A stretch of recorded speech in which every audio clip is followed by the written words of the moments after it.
자, 이번에도 48cm 투표용지 등장할 판이다. 이번에도 그러니까 과거 총선 때도 이미 등장을 했다는 얘기가 될 텐데요. 자, 이 내용 제가 화면을 좀 옮겨서 저쪽 화면으로 가서 소개해 드리겠습니다. 자, 여기 보시면요. 지금 제목에 나온 48cm, 정확하게는 48.1cm. 지난 4년 전 21대 총선 당시에 비례대표를 뽑기 위한 투표 용지의 길입니다. 아, 길군요. 옆에 자가 있어요. 당시에 굉장히 화제가 됐는데 지금 다시 회자가 되고 있거든요. 자, 그럼 뉴스와이드가요. 이거 화면으로 보니까 실감 안 나시죠? 직접 그 투표 용지를 좀 모형을 만들어 왔는데요. 다시 한번 보겠습니다. 바로 이겁니다. 자, 제가 좀 잡아드릴게요. 이만했습니다. 이만해요. 근데요, 이걸 보여드리는 이유가 있습니다. 이번 총선에도 이와 맞먹는 비례대표용 투표 용지를 시청자 여러분께서 받으실 가능성이 아주 커졌습니다. 더 길어질 수도 있어요. 이겁니다. 지금. 이걸 갖고 온 이유가 있습니다. 자, 그럼요. 이걸 좀 접고요. 사실 어제 이재명 민주당 대표가 준 연동형제 유지하겠다. 동시에 위성정당 추진한다. 민주당 말로는 통합비례정당입니다. 그러면서 여러 가지가 얘기하는데요. 오늘 여야 여러 가지 반응들, 얘기들이 나왔습니다. 그 목소리 들어보겠습니다. 창국 때 악수라더니 민주당에서 우려했던 대로 준연동형 비례대표제를 고수하겠다고 발표했습니다. 이는 운동권 개딸 선거연합으로 당대표 방탄을 계속하겠다는 것이며 50cm, 60cm 되는 무슨 난수표도 아니고 이런 투표용지를 받아들은 국민들이 얼마나 황당하겠습니까? 한 번도 없었습니다. 다 저는 오늘 통합 비례정당을 만드는데 반대하시는 분 없었고요. 여당 측이나 일부 시각에서는 위성정당으로 볼 수 있다 하는 것 측면에서 이재명 당대표도 부인하지 않겠다라고 말씀을 했지만 지난 4년 전에 우리 민주당이 했던 위성정당하고는 지금 통합 비례정당은 조금은 성격이 다르다는 걸 말씀드리겠습니다. 자, 지금 상황이 4년 전 상황과 자꾸 비교되는 이유는 준연동이라는 거는 원래 소수 정당을 국회로 많이 들어오게 하려는 목적의 선거 제도입니다. 잘 지켜진다면 실제 그럴 수도 있습니다. 그러나 여기에 위성정당이라는 꼼수가 들어가게 되면 그 취지가 완전히 사라지게 됩니다. 이미 4년 전에 그것이 입증이 된 상태고요. 화면 보겠습니다. 21대 총선, 4년 전 총선에 비례대표 의석이 어떻게 배분이 됐는지, 득표를 통해서 어떻게 배분됐는지 정리해드리겠습니다. 일단 여기 보시면요. 생소하다고요? 아마 4년 전에는 들어보셨을 거예요. 미래한국당, 당시에 지금 국민의힘 전신 정당의 꼼수 위성정당이었습니다. 여기 더불어시민당이요. 당시 민주당의 꼼수 위성정당이었죠. 여기가 거의 대부분의 의석을 다 가져갔습니다. 그리고요. 정의당은 5, 당시에 국민의당 3, 그리고 이른바 참칭 위성정당이라고 그러죠. 열린민주당 3. 기존 정당인 정의당과 국민의당은 요 정도만 갖고 가게 된 겁니다. 이번에요. 다시 한번 위성정당이 등장하고 준연동형 그대로 유지되면요. 이거와 똑같은 결과가 또 나온 거 아니냐는 얘기가 벌써부터 등장을 하고 있는 겁니다. 자, 박찬 교수님. 원래 소수정당의 원내 진입이란 준연동형제, 위성정당 이번에 또 등장합니다. 지금 대놓고 여야가 만든다 그랬어요. 만들고 있고요, 지금. 이번에도 이 목적 그냥 또 사라지는 겁니까? 결국은 국민들의 실망감이 이번에 개선되지 못했다는 점에서 결과론적으로는 비극이라고 봅니다. 이걸 막기 위해서 위성정당 방지법을 민주당이 이제 제안을 했는데 국민의힘이 국민의 어떤 투표의 주권 표현의 단순성을 얘기하면서 병립형을 고집했기 때문에 결국은 또다시 위성정당, 꼼수 위성정당 이 얘기가 나올 수밖에 없게 됐다. 좀 그런 점에서는 굉장히 안타까운 상황이다 이렇게 볼 수밖에 없어요. 근데 다만 민주당이 선택할 수 있는 범위 내에서는 저는 실리보다는 명분을 택한 거 아니냐. 왜냐하면 병립형으로 가면 이재명 대표 그동안에 국민의힘이 어떻게 비판했습니까? 사당화, 친명공천 그랬거든요. 근데 병립형으로 가면 이재명 대표는 사당화하고 친명공천하는 게 훨씬 쉽습니다. 그럼에도 불구하고 병립형을 선택한 건 예. 정권 심판론의 어떤 취지를 더욱 명확하게 하겠다. 그런 점에서 명분을 선택한 거다. 이렇게 평가를 하고 싶습니다. 강민구 변호사, 이번 민주당 이재명 대표의 선택에 대해서 좀 짧게 평가해 주시고 동시에 이것도 의원 꿔주기 4년 전에도 그랬었거든요. 왜냐하면 비례대표에서 상위 번호, 그러니까 정당의 기호 배정을 하는데 그걸 높은 번호를 받기 위해서 의원을 보내주는 게 유리하다. 그래서 또 의원 이른바 꿔주기 이 행태 또 날 것 같은데 이것까지 좀 해서 논평을 해주시죠. 4년 전에 한번 실패한 정책을 또다시 이렇게 한다라는 거는 뭔가 다른 속내음이 있는 거죠. 본인이 이거에 대해서 사과를 4번이나 했거든요. 근데 보통 통상 사과라는 거는 자신이 잘못하고 나서 과거형으로 해갖고 옛날에 내가 잘못한 거를 사과합니다 이건데 사과를 미리 하고 잘못을 하겠다. 그러니까 미안합니다 하고 따고 때리는 꼴이거든요. 이게. 네, 그러니까 이거는 사과가 아니라 그냥 국민에 대한 도전이죠. 이 꼼수 미래 그리고 이제 국민의힘 쪽에서는 분명하게 병립형으로 가자고 얘기를 했습니다. 예. 근데 그걸 본인이 안 받고 이렇게 한다라는 게 박 교수님 아까 좀 전에 말씀하신 거대로 뭐 이게 명분을 선택한 것이다. 그런데 반대예요.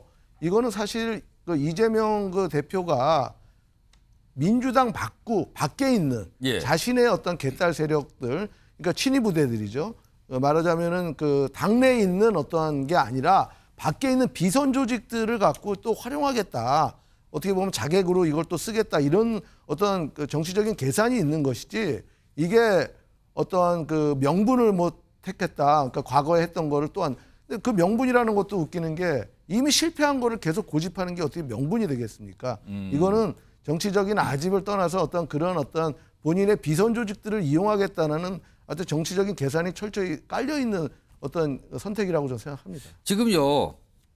이 선거제도를 바꾸는 거 갖고 정치권에서는 이게 준연동형제를 그래도 하는 겁니다. 준연동형제란 자체가 좀 어렵긴 하죠. 그러나 국민들 대부분에는요.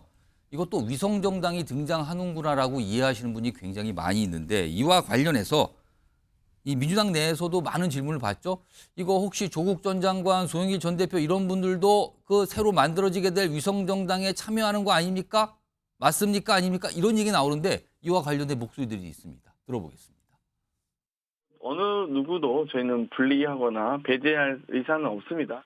모든 또 정치 세력과 연대를 열어놓고 있기 때문에 국민적 지지와 시민의 선택을 받을 수 있는 정치 세력이어야 한다라고 말씀드릴 수 있겠습니다. 이런 위성정당의 출연으로 어떤 일이 있었는지 우리가 다 알고 있지 않습니까?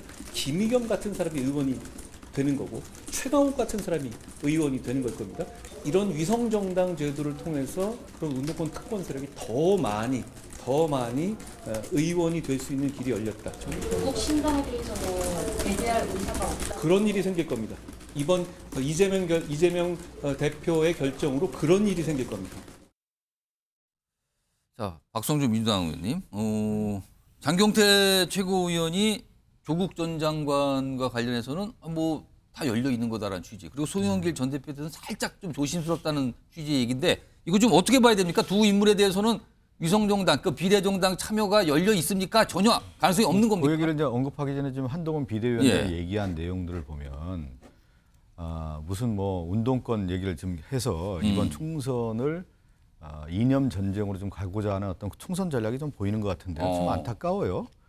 지금 보면 그러면 한동훈 비대위원장의 위성 정당을 지금 만들어가고 있는 거 아니겠습니까? 그렇습니다. 국민의힘 만들고 검찰 특권 있어요. 정당 만들려고 하겠다는 거 아니겠어요? 지금 보면은 아니 지금 험지에는 뭐 친윤이 아니고 험지 가장 경쟁력 있는 지역에는 검사들 지금 보내는 것이 한동훈 비대위원장과 윤석열 정권의 지금 모습 아닙니까? 그걸 누가 국민들이 받아들이겠어요? 그러면서 위성정당은 지금 만들어가고 있는 거 아닙니까? 이미 만들고 있지 않습니까? 예. 어디서 저렇게 얘기를 하는 겁니까? 말이 안 맞는 얘기를 지금 하고 있는 거고.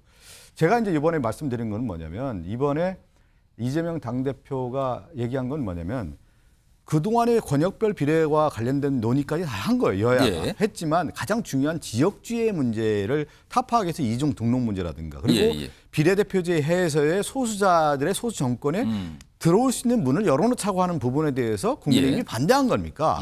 그래서 반대했기 때문에 권역별 병립형 비례대표제가 안 된 거예요. 그러면 지금에 있는 준연동형제에서의 선거제를 갈 수밖에 없는 문제였기 때문에 그렇다고 예. 하면 우리 민주당은 통합비례 정당을 통해서 가장 중요한 이번 선거가 윤석열 정권의 심판이고 예. 윤석열 정권이 심판할 수 있는 제세력이라고 할 수 있는 민주 대연합 세력들을 함께 모을 수 있는 통합비례 정당으로 가자라고 예. 하는 취지인 거고요. 지금 이현커께서 말씀하신 내용을 보면 그렇다고 하면 지금 예. 이렇게 가는 방향으로 정했기 때문에 누구는 되고 누구는 되지 않는다라고 하는 것을 지금 미리 상정할 필요는 없는 것이죠. 왜 그러면 그 차원에서의 큰 범주를 통해서 예. 그 물결로 가는 그러니까 어. 윤석열 정권 심판론에 같이 갈 수 있는 제 세력들을 예. 하나로 모으자라고 하는 것이 통합비례 정당의 취지다 이렇게 보면 될 것 같습니다. 그럼 지금 윤석열 정권 심판을 가장 강하게 외치는 분들이 송영길 전 대표, 조국 전 장관인데 역시 열려 있다라고 봐야 되는 겁니까? 일단은 지금 누구를 특정해서 배제하거나 그런 차원은 없는 거 아니겠습니까? 아, 알겠습니다. 그것은 이제 앞으로 이루어질 예. 하나의 어떤 그릇을 또 만들지 않겠어요? 그 그릇에서 누가 들어오고 또 그거에 따라서 어떻게 정해질지 예. 좀 지켜봐야 될 것 같습니다. 지금 말씀하셨는데 사실 국민의힘에서는 먼저 움직였어요. 위성정당. 이름도 나왔죠? 국민의 미래라는 당을 발기인 데까지 이미 끝났는데 이와 관련돼서 윤지혁 원내대표가 오늘 질문을 좀 받았어요. 들어보시기 바랍니다. 제 입으로 그 문제를 말하고 싶지 않습니다. 기본적으로 그건 우리 당이 이제 플랜 B로 뭐 사무처 중심으로 준비를 할 수밖에 없는 상황인 것 같은데 저는 뭐 제 스스로 그 문제를 입에 담고 싶지도 않습니다. 홍석주 의원님, 예. 지금 윤지혁 원내대표는 본인이 입에 담고 싶지 않다고 약간 난감하다는 것 같기도 한데 지금 국민의힘에서는 벌써 진행 중이에요. 지금 위성정당 만들기가. 근데 이것도 역시 꼼수 정당 아닙니까? 이것도 국민의힘에서 무슨 입장을 좀 내야 되는 거 아닙니까? 아니, 이제 이런 거죠. 저희는 병립형을 강하게 이제 주장을 한 이유가 이런 어떤 위성 정당을 원천적으로 막을 수 있는 어떤 선거제다. 예. 그런데 이제 병립형이 아니고 준연동형으로 간다면은 예. 어쩔 수 없이 위성 정당이 나올 수밖에 없다. 뭐 그런 것을 솔직하게 이제 국민들에게 말씀을 이제 드린 것이죠. 국민의힘은 굉장히 솔직하게 얘기하고 그렇죠. 있는 거다. 예. 그래서 전쟁을 막아야 되지만 전쟁을 대비하는 그런 어떤 차원이 되는 것이죠. 지금 정말 돌고 그동안 이제 민주당과 특히 이재명 대표가 주판을 돌리다가 예. 그동안 계속해서 지금 선거제 협상을 미루지 않았습니까? 그러다가 지금 결국 또 준연동형으로 지금 현재 다시 이제 돌아왔는데 결국 이것은 명백히 대국민 사기입니다. 결국은 주권자였던 국민의 어떤 그 뜻이 예. 완전히 이제 다르게 이제 되는 거죠. 특히 통합형 비례 정당이라는 게 뭡니까? 이게 뭐 어떤 정치적인 어떤 이념이라든지 이런 게 같은 게 아니라 그냥 단순하게 어떤 떴다방처럼 어떤 선거 때 일시적으로 만들어지는 거예요. 그렇기 때문에 이거는 위성 정당도 아니고 위장 정당입니다. 위장 정당. 그러니까 이런 어떤 민주주의 사기를 버젓이 지금 민주당이 지금 하고 있는데 지금 또 그 박 교수께서는 또 위성정당 금지법을 우리 국민의힘에서 그 하지 않았다 하지만 이게 법 쪽에서 위성정당이란 정의가 상당히 애매하기 때문에 그런 법 자체가 문제가 있다고 계속 문제 제기를 해왔던 사항입니다. 저는 특히 이재명 대표가 어제 5.18 국립묘지에서 발표를 했는데 정말 5.18 국립묘지에 잠들어 있는 우리 호국 영령들이 과연 민주주의 사기를 치는 저런 어떤 발표를 하는 그런 것 자리로 마련한지 정말 땅에서 정말 통곡할 것 같습니다. 지금 여야에 오신 두 분 의원께서 각각 정당의 입장 그리고 어떤 의견 주셨는데요. 근데요, 이게요. 시청자 여러분들 유권자이시잖아요. 시청자 여러분께서는 무슨 생각이 드실지 모르겠습니다. 이거 다시 한번 좀 보여드릴까요? 이거 4년 전 때 투표용지입니다. 이겁니다. 이거 이번에요. 이 정도 또는 이거보다 더 길어질 수도 있다는 얘기 벌써 나옵니다. 엄청나게 많은 정당, 위성정당을 포함한 비례대표용만 노린 정당들이 등장을 해서 지금 37번까지 있었습니다. 무려 48.1cm였습니다. 이걸로 많은 게 좀 설명이 되지 않을까 싶기도 합니다. 자, 요건 좀 전해드렸고요. 그런데요. 여야 정당 이재명 대표의 어떤 선택 그리고 국민의힘의 이런 움직임과 관련해서 지금 마음이 뭔가 급해져 보이는 분들이 있습니다. 제3지대 이른바 신당을 만들고 계신 분들이 마음이 급한 거 아니냐 하는데요. 오늘 좀 모습이 있었습니다. 확인해 보시죠. 빅텐트 통합을 위한 최소 강령과 최대 연합에 대해서 저희가 제언을 하고자 합니다.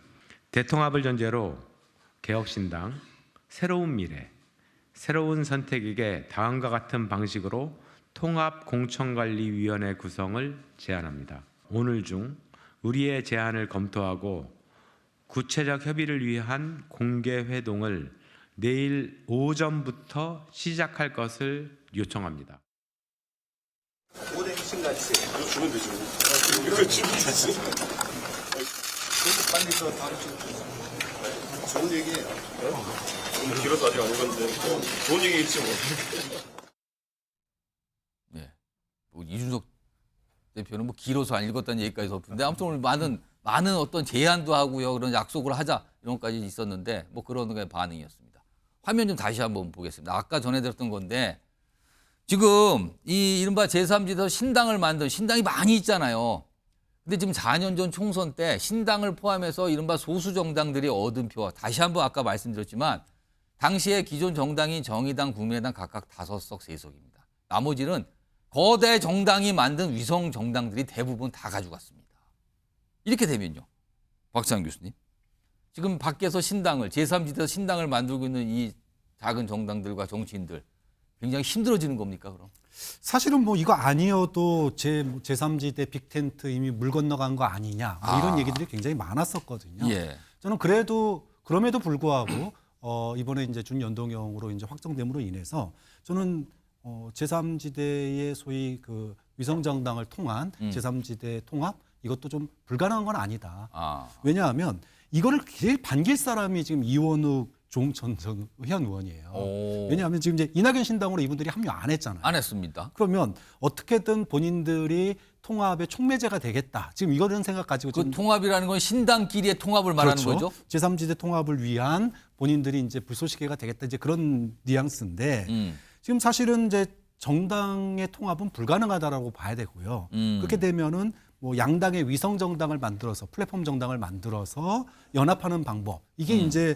조홍천 의원이나 이원우 의원에게는 굉장히 솔깃하게 들릴 수 있어요. 그런 점에서 앞으로 마지막 남은 카드 결국은 제3지대의 위성 정당, 플랫폼 정당 이게 앞으로 얼마나 이제 현실화 될 것인가 이게 관전 포인트가 될 거라고. 그럼 제3지대끼리 통합을 하는데 비례대표 의석을 목적으로 다 합쳐서 하나의 당을 만든다 이 말씀인가요 지금? 거죠, 네. 그걸 지금 그쪽을 향해서 가는 모습들이 오늘 나타났다 이런 해석이신데요. 그런데요, 그와 연관이 좀 있을까요? 이준석 대표가 어제 오늘 본인이 신당을 지금 만들었잖아요. 근데 그 신당의 위성 정당의 가능성을 얘기를 합니다. 물론 명확하진 않습니다. 그리고 말할 때마다 조금씩 뭔가 분위기가 다르긴 합니다만 계속 얘기를 꺼내고 있거든요. 들어보겠습니다. 이렇게 생각합니다. 개혁신당도 위성정당을 만들 수 있습니다. 네, 자신 있습니다. 저희는 단 한 번도 위성정당 창당을 검토해 본 적이 없습니다. 하지만 아까 제가 말씀드린 거는 물리적으로 위성정당을 창당하는 것은 가능하다. 빅텐트 참여 의지가 있는 정당들에 있어서는 존속 정당으로 두고 저희가 분담을 할 수도 있는 겁니다. 오히려 저희는 뭐 그런 가능성을 부정하지 않는 것이 또 여러 가지 전략적인 고민을 개혁신당 내에서 하고 있습니다. 강민규 변호사, 위성정당을 만든다는 겁니까? 안 하겠다는 겁니까? 이거 어떻게 들으셨습니까? 지금 이준석 대표는 만들지 않겠다고 말한 적도 있거든요. 뭐 그런 걸 아직 생각해 본 적도 없다고 했다가 또 자신 있다고 했다가 지금 또 이게 인터뷰 보면은 뭐 우리도 만들 수 있다. 근데 뭐 사실은 이준석 대표가 이 위성정당을 만든다라는 건 현실적으로 쉽지 않고요. 다만 이제 이런 건 있습니다. 이제 준연동형으로 갔을 때는 의원수 하나 얻는데 필요한 게 3%면 없거든요. 그렇죠. 병립형으로 가면 한 7% 정도가 필요한데 그런 면에서는 이제 제3지대 당들이 이런 그 준연동제로 갔을 때 또 약간 반사적인 이익도 얻을 수가 있을 수도 있다. 그리고 이제 만약에 위성정당을 거대 양당들이 뭐 막 이것저것 만들어 버리면은 예. 그 표가 또 쪼개지거든요. 어. 그러면 그 사람 그 여러 난립된 당들과 만약에 그 이준석 당이 이제 경쟁을 했을 때 3% 이상만 얻으면은 또 그런 국회의원 수를 가져갈 수 있는 그런 유리한 점도 있기 때문에 예. 아마 이준석 대표는 전략적으로 상당히 고민을 할 거는 같은데 이 이준석 대표가 또다시 위성정당을 만드는 거는 그 나눠줄 지분이 별로 없어요. 그렇기 때문에 그거는 현실적으로 좀 어렵지 않나 이렇게 생각이 듭니다. 그러니까 지금 신당을 만든 지 얼마 안 됐는데 예. 만약에 그 신당에 위성정당을 만들면 황민구 변호사. 그건 더 쪼개지죠.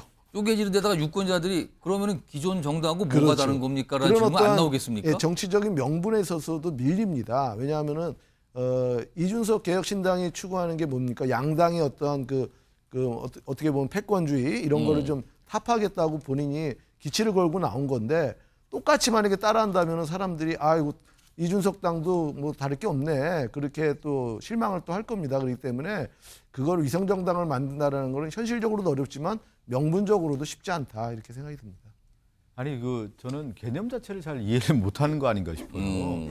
아니 무슨 얘기냐면 지역구에서 많은 의석수를 확보한 정당에게는 예. 실질적으로 비례의 의석을 주지 않겠다라고 그렇죠. 하는 것이 비례가 중요한 불리하죠. 아주 그러니까 불리합니다. 비례 하는 예. 거 아니겠습니까? 그런데 그러면 유성정당을 만들겠다라는 것은 지역구에서 상당히 많은 의석을 차지할 수 있는 가능성이 있기 때문에 유성정당을 만들겠다. 그런 등식이 되는 건데 그 전제를 하는 그렇게 건가요? 전제가 돼야 이게 답이 되는 거죠. 예. 유성정당을 만든다라는 것은 예. 아니 자기들이 지역구 의석들을 많이 얻을 자신이 있다는 충분히 건가요? 확보해야 했을 때 비례정당 의석을 확보할 가능성이 없기 때문에 오히려 유성정당을 창당하겠다라고 하는 것이 원래 논리 아닙니까 이게. 예. 그런데 좀 이준석 대표가 얘기하는 것은 뭐냐면 우리가 전국에서 의석수를 많이 차지하니까 예.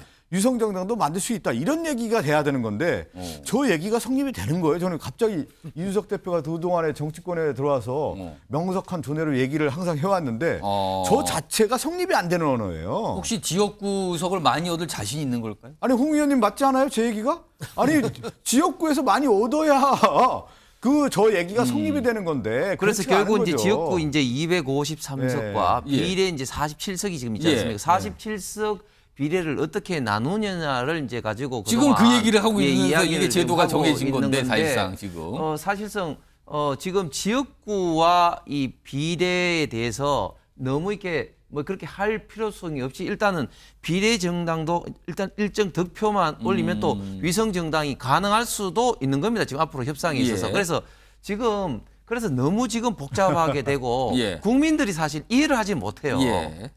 저희들도 이해를 앞으로 어떤 협상 과정에서 어떻게 될지도 이해하지 못하는데 국민들이 어떻게 이해를 예. 하겠습니까? 애국개살 48cm 이런 어떤 나면 어떻게 선택을 하겠습니까? 예. 그렇기 때문에 국민들 주권자의 어떤 의사를 제대로 반영 못하는 어떤 사기의 어떤 그런 어떤 결과가 도출될 가능성이 지금 굉장히 많은 거죠. 아니 이건 다 가정이 나지만 만약에 이준석 신당이 유성정당을 만들면은 그 긴 투표용지에 들어가는 거잖아요 또. 이게 무슨 상황이 되는 겁니까 도대체 그러면. 이거 뭐 저는 투표할 때 좀 난감하시기도 하겠어요 지금 보면. 타당하지 않은 얘기 같고요. 이준석 예. 대표가 개혁신당을 통해 창당을 해서 그야말로 성공하려고 하면은 선명야당으로 해서 그나마 그것을 통해서 비례대표를 추천한다고 하면은 과거에 열린민주당이 3석, 예. 정의당이 5석, 국민의당 안철수당이 3석 얻지 않았습니까? 예. 그 정도 뭐 목표를 할지 안 할지는 제가 뭐 미리 예측하기는 어렵다고 하지만 이준석 당대표가 성공하기 위해서는 지역뿐만 아니라 전국적인 인지도와 지명도를 통해서 선명 야당으로서 확고한 입지를 구축할 때 비례정당도 같이 갈 수 있는 것이지 지금과 같은 노선으로 가서는 저는 쉽지 않은 선거 결과가 나올 거다 이렇게 보는 거죠. 알겠습니다. 이게 선거 제도와 관련된 얘기가 했는데 갑자기 위성정당 이준석 대표의 입에서 위성정당 얘기가 나올 리라고는 생각을 못했다는 분이 많이 계시더군요. 자, 여기까지 전해드렸고요.